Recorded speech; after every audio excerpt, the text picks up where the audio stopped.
and welcome to Your California Life. I'm your host, Desiree Shepard.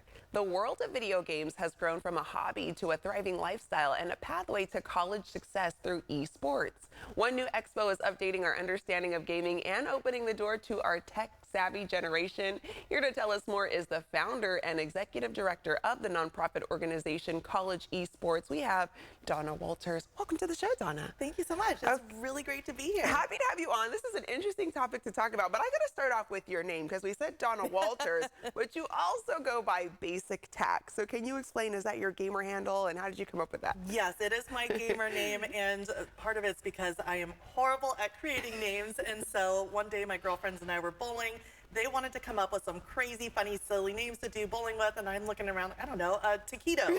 And so it just kind of shortened to tack, and then I love my Starbucks and my North Face and my top bun usually, and my friends like to tease me saying, oh, you're so basic. So I just said, you know, I'm gonna own that. So yeah, Basic Tack. There you go. I love that you owned it. You're like, you know what? I take pride in enjoying my Starbucks every morning. So Basic Tack it is. Yes. And we're here to talk about a fun conversation. I'm new to this world. So can you tell us, what are esports actually? Absolutely, and you're not the only person that's asked me, which I love that question. So esports are competitive online video games. And so normally speaking, you have one team against another team, and they play usually in some type of a tournament style for prizes, oftentimes in front of spectators. Okay, and now there's college esports. So tell us about that. And you founded it. I did. So College Esports is a nonprofit organization. We really focus on that workforce development piece. So our students are not just playing video games, right? They're actually getting those career development, project-based learning opportunities through their passion, which is video games. Okay, I think this is a really fun and exciting topic, and I like that you mentioned the college level of it. So how does the integration of esports into college campuses and K-12 schools enhance the overall student experience and kind of that sense of community? Absolutely. So it provides really kind of a third option for students to feel like they can belong. We have your traditional Greek life, or you have athletics, but oftentimes there's another classification that, you know, people maybe not necessarily feel like they belong in those two categories. And here comes video gaming community and esports. And so oftentimes you do have folks that are the queer community that really feel accepted. There's, you know, obviously some areas where people are like, oh, I don't know if you really feel great, but there's actually a huge community of support for the queer community. And then also a lot of the BIPOC players and folks, like I said, that don't necessarily feel like they fit into Greek life or athletics. Oh, wow. So it sounds like it's really aiming to be really inclusive, which I think is great. And in what way do esports and video gaming promote inclusivity and diversity within the community? And you kind of touched on that. Yeah, absolutely. So one of the things I love is that there is a large portion of neurodivergent gamers that are out there, and they find a lot of solace, myself included, find a lot of solace in that gaming space or that online virtual space. And so, for example, I've worked with a lot of students that maybe have massive social anxiety and they don't necessarily feel like they can interact socially. In person, but then in video games or in the virtual environment, when they're behind their computer screens, they gain this ultra sense of confidence, and you know, they feel like they can actually have a place where they belong. They can be themselves without judgment.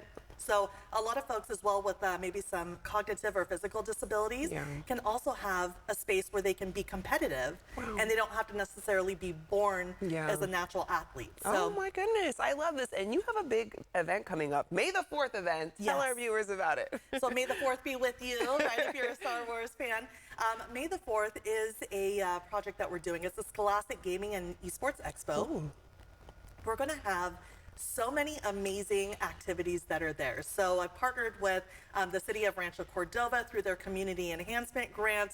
So they're funding this event. It is going to be free to the public. So it's incredible that they provided this opportunity. We've also partnered with a few industry folks, some of them local here. So the Sacramento Developer Collective, Sacramento Extra Life, and then another global organization that is known for the Overwatch contender scene and producing those events. So that would be Monkey Bubble. And then we have a few other industry partners and supporters that are going to be here along the way. Okay, and is there still time? There's still time that people can sign up and go to the event. You mentioned it's free, so that's awesome. Yes, we're going to have cosplay workshops and contests. We're going to have video game tournaments. We're going to have a Scholastic and Game Developers Showcase. And so you're going to have local game developers coming and really showcasing some of their newest models or their newest games. We also have, oh my gosh, a podcast that's going to be there. There's so much ribbon cutting ceremony. It sounds like you have everything, Dawn, and it seems like it's far from basic. You know, I had to throw that. It is. It's a little extra. It's a little extra, yeah. which she takes ownership of too. All right, I'm going to let our viewers know where they can go for more information. Donna, thank you for joining us. Thank you so much. Of course. So you can register for the Gaming Expo at May 4th. That's 4th.eventbrite.com. And find out about the organization College Esports by going to collegeesports.gg.